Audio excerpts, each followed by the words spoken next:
A lot of people have been asking me why I think so many millennials and Gen Z folks are getting into off-grid living, homesteading, van life, that kind of stuff.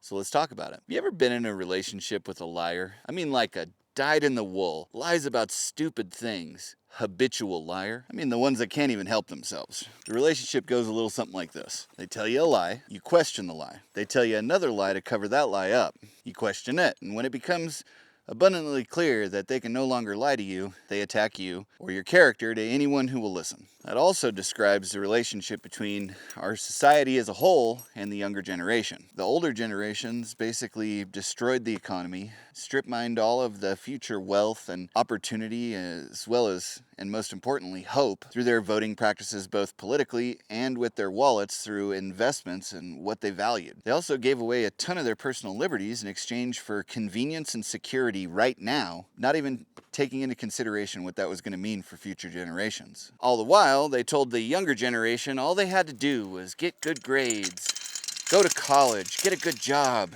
and they too will have the American dream. They'll be able to buy a house, start a family, put money aside for retirement, and live the good life. That was a lie.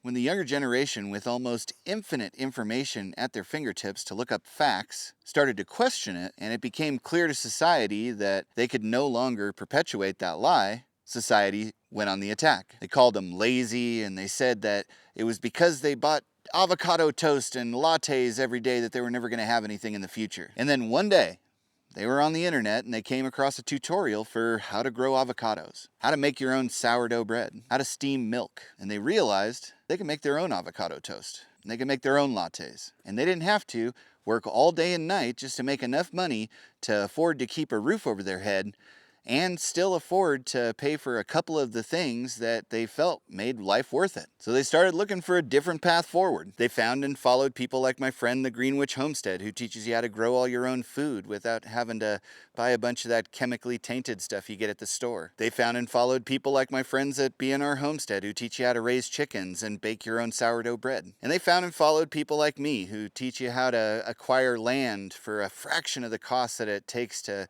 live in an apartment piled on top of 100 other people who are in the same position, while also teaching you how to make your own solar array and live off the grid. They set out to learn how to provide for themselves without having to fall for the lie that they've been told their whole life. Here's the thing about a liar. Their lies only work so long as you don't seek out and find the truth. And that society requires your dependence and reliance to stay relevant. The younger generations may not want to work their entire lives away without a glimmer of hope just to make up for the mistakes and misdeeds of their mothers and fathers. And society, at its most defensive, can call them lazy for that. But two things that they are not is quiet and stupid.